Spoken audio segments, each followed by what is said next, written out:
Thanks very much, Darren, and thank you to the Meyer family and Rob and Lorraine for the invitation to share part of the program this morning, and congratulations on putting another fantastic event together, Rob.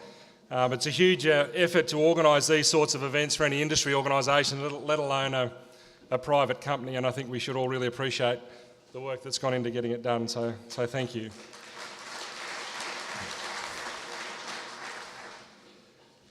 Vertical integration in the Australian beef industry could be a pretty short talk. There's very little of it, and there should be an awful lot more. There's few industries as fragmented as the beef industry globally, and few major beef producing countries that are as fragmented as Australia. Despite significant improvements in the way that we manage our businesses and market our products, vertical integration is a concept that's largely escaped our industry. In its purest form, vertical integration is the combination within one or two businesses, between one business of two or more stages of production that's normally operated by separate businesses. Of course, when we talk about it more generally in the beef industry, we're looking for connections along the supply chain from producers through to processing to end users. Right now, I think we'd accept any loose interpretation of vertical integration if we could make any of it happen. So why is this important for us to try and get it solved?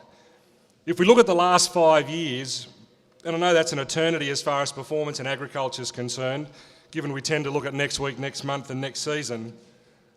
In the last 5 years, we've seen 3 years of unprecedented margins for processors, followed by 2 years of unprecedented prices for producers, but neither of these are any good for the long-term profitability of the industry. In both cases, there were people in each sector realising this isn't a good result, but at the same time there's plenty of us taking advantage of it and sticking it to the other side for as long as we possibly could. There isn't a huge shift year on year or season on season in the total margin in the supply chain. However, there's massive shifts in where that margin actually sits. We've had cases in the last 5 years where all of the supply chain margin has actually sat with a single sector, either processors or producers, for example. In simple terms, this means that everyone else in the supply chain must receive either a negative margin or some parts of the supply chain must be running at a significant loss, which obviously we've all experienced. And this is a pretty challenging way to run a sustainable business, and it's impossible to run a sustainable business. So in this context, what do we as AACo have at risk? So the AACo business is Australia's oldest and the world's largest cattle producer. We own and operate 21 stations, 2 farms, 2 feedlots and a processing plant near Darwin. We also work closely with a number of partners to background, grain, feed and process cattle for us. We own almost 7 million hectares of land, which is nearly 1% of Australia. We have around 540,000 cattle. And this sounds like a perfect model for vertical integration, right? Well, it absolutely is, but we're actually relatively new to the approach. The potential's phenomenal when every part of the system can work together and produce a result. AACo's been on a 193-year journey. Well, we've actually been on many journeys since our establishment in 1824, but let's look at our time since listing in 2001, we became a public company again. And we'll look at how we've changed the business down the last 4 years when we've been focused on integration of the business. So since 2001, when we relisted the business, our revenues increased nearly 6-fold to a high last year of 489 million. Our profits, including revaluations, have varied by more than $180 million year on year, from a low in 2009, which was a pretty decent negative, to a high this year of 133 million. Our net assets have increased more than 5-fold to over $1 billion in that time. So they're pretty big numbers, but they're actually really not that helpful. Because over that period of time, from 2001 to 2017, we've produced just over $4.3 billion in revenue, but our net operating cash flow has actually been negative. So 2013 was the turning point for the company. Our debt had reached a record high, our herd had peaked at 685,000 cattle, and our profit was the second lowest that we'd ever had. Something had to change, and it had to change dramatically. Appearing designed for the talk today, that change was vertical integration. We recapitalised the business, we decided to be a beef company, not a cattle company, and we decided to change the way we ran and managed the business. We also had to come to some realisations about ourselves, and something that we'd really fallen into a trap in the few years just before that bigger is not always better. High quality land and cattle assets are no value if they aren't put to work. There's no point investing in genetics and production efficiencies if you can't maximise the benefit of those, because you have to sell the cattle before they reach their genetic potential or you can maximise their value. Probably most importantly, we absolutely had to integrate the business units that have been operating largely in isolation of each other. And just as importantly, you really shouldn't underestimate the ability of good people to adapt and make change when they're given the opportunity. So what's happened to us since 2013 when we've been vertically integrating our business? We've actually reduced our cattle herd by 20%, so we're now running at about 540,000 head. We increased the percentage of revenue that we derive from beef sales by 70%, so now more than 85% of our income comes from branded beef sales.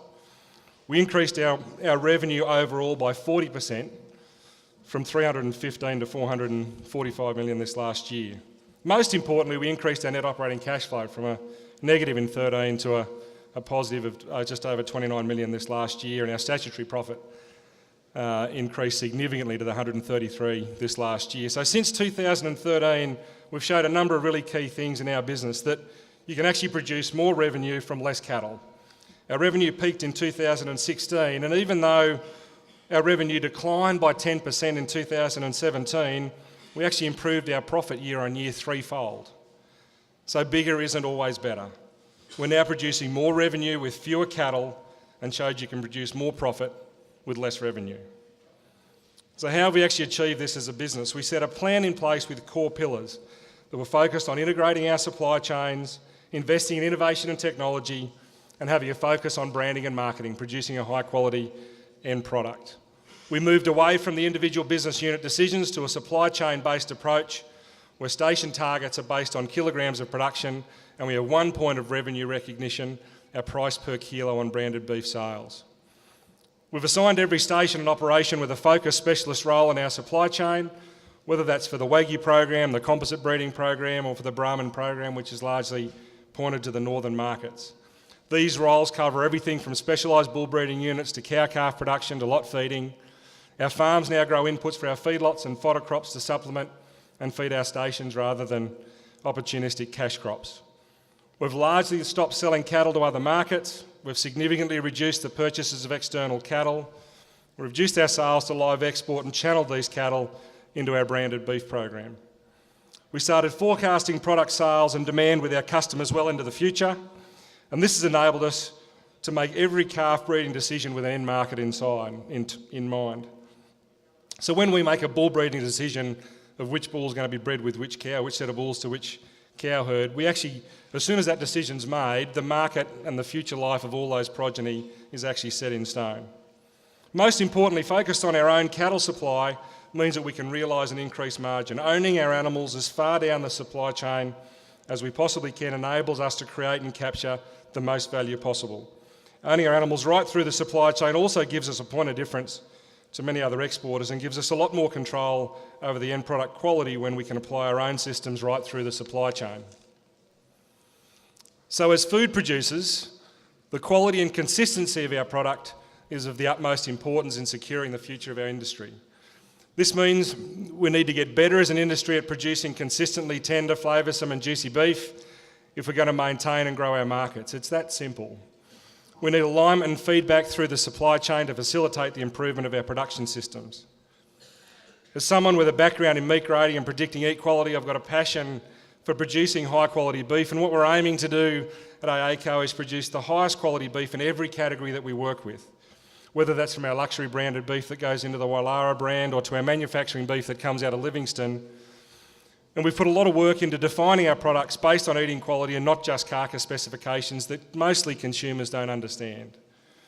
We've invested in building brands that are deeply Australian and represent the history and heritage of our country. As we develop downstream relationships and better understand the complete supply chain, one thing that strengthens our resolve for vertical integration is the erosion that we see of margin from producer through to the consumer. When you see our product like what Rob's posted previously from Harrods display in London selling for the equivalent of 495 Australian dollars a kilo, knowing that we sold that product for less than $100 a kilo, you'd think there must be a couple of people between us and them driving Ferraris. But we actually know they're not. And it's not about cutting people out of the system, it's about getting them properly connected to capture all of the margin that possibly exists. We can do this by building better relationships, reducing the cost of logistics, reducing the value lost in storage, reducing under and over ordering, which creates discounting opportunities. Improve our understanding of consumer requirements so that we get the right products to the right people in the right condition at the right time. So what's the future hold for the industry?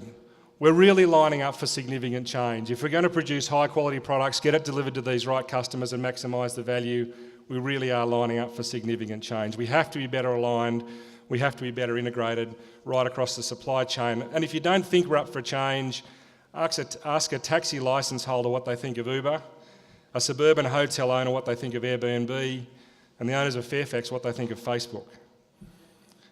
And to add further weight to the theme of change, we had a visit from Bill Gates about 6 months ago, which some of you might have seen the press on, to see how that we apply technology in livestock production with the aim of applying these principles in developing countries like Africa to lift people out of hunger and poverty and significantly increase beef and protein production. But also in his blog about the visit, he referenced his investment in companies working on meat substitutes as well. So global demand for red meat proteins continue to increase. We have to get better at delivering consistent, high-quality product to our consumers, because if we don't, someone else will find or invent a way to do it for us. Thank you.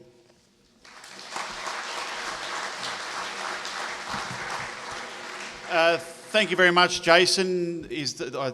Questions? Is there a couple of people that would like to ask some questions? John, I was waiting for you, mate. John Condon.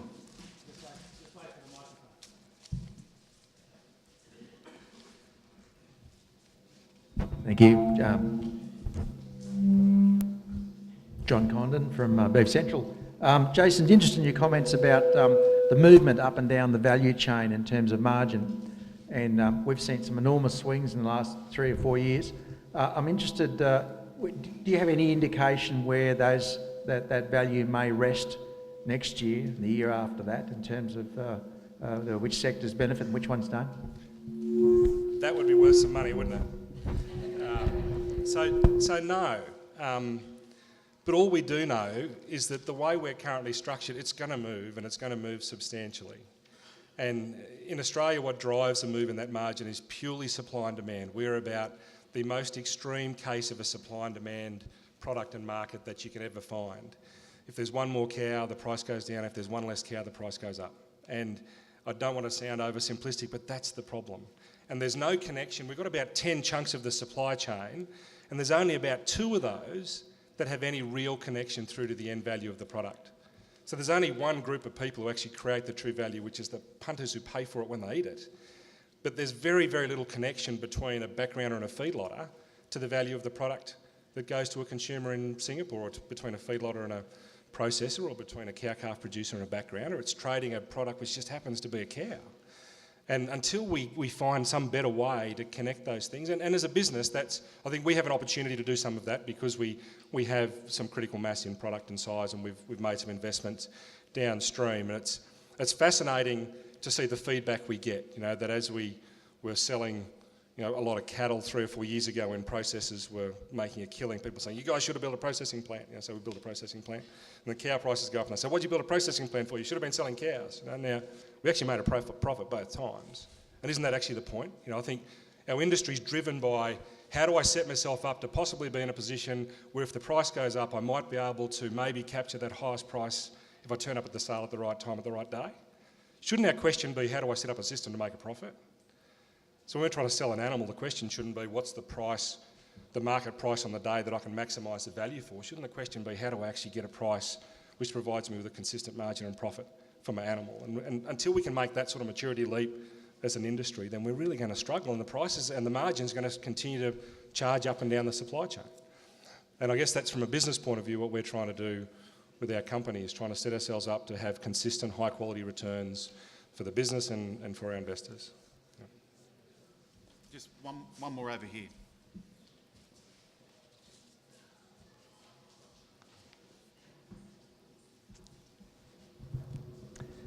So, Jason, vertical integration, I think, absolutely relevant, but I think also relevant is the ability for AA to capture big data and utilise it within your programs, from your beef programs from a genetics perspective, but also eating quality, as you say. Can you comment on the value of big data throughout your supply chain as compared to just vertical integration in general? Yeah, it's a good question. It's very topical at the moment with the number of sort of technologies being developed, Dougal. And I heard a definition of big data once being a data set that's inconveniently large. So, when you're in a set of yards in the middle of nowhere at Brunette and you're trying to collect a weight and your Bluetooth connection doesn't work between the wand and your $10,000 tough book that you have to put in the car with the air conditioner on every 5 or 6 hours so the thing still works. Like, one piece of information is big data. Like, it's inconvenient. We produce a massive amount of information, not just us, but the industry in general. I think how we use it becomes really important, and we see a lot of technologies being developed at the moment where people are making big promises, and there's a bunch of proposals at the moment about the types of tags and data collection on individual animals and how we then collect and transfer that through satellites, and we build analytical tools, and we create this massive amount of information, and we run satellites across everything, and we have all of these data collection points. I'd like to make a phone call. That'd be great. If somebody says, what's the one piece of technology you could have on every one of your sites, I'd love it if we could make a phone call. So, and that's my stand. If anyone from the MLA here, they know that's my standard answer to these things. All that other stuff's great, but we've got to be able to get stuff which we can use. So agriculture has no shortage of data, but it's what can we use tomorrow to make a better informed decision that's going to create and capture more value for us. And in some cases, it's making a phone call. In some cases, capturing a weight. In some cases, it's genetic information from a genomic test, which gives you 250,000 SNPs so you can breed a better bull. But it's being able to use it so we can make a better decision. And I'd like to make a phone call. That'd be great. Yeah.